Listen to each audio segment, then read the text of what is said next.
পর্যটন নগরী সংযুক্ত আরব আমিরাতের দুবাইতে এখন শীত মৌসুম ঘিরে উৎসবের আমেজ। বিভিন্ন পার্কে নানা আয়োজন করা হচ্ছে, পিছিয়ে নেই প্রবাসী বাংলাদেশিরাও। দুবাইয়ের মুশরিক পার্কে এমনই এক আয়োজন করে টাঙ্গাইল সমিতি, যেখানে অংশ নেয় কয়েকশো প্রবাসী।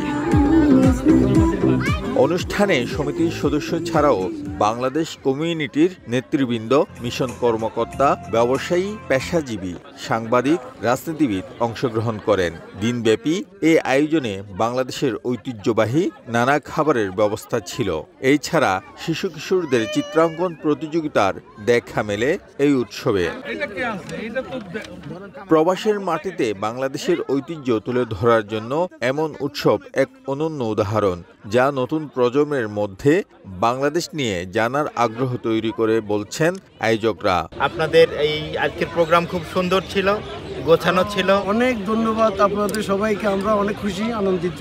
এইরকম সুন্দর পরিবেশে প্রোগ্রামে উপস্থিত হতে পারে আমাকে ধন্য মনে করছি।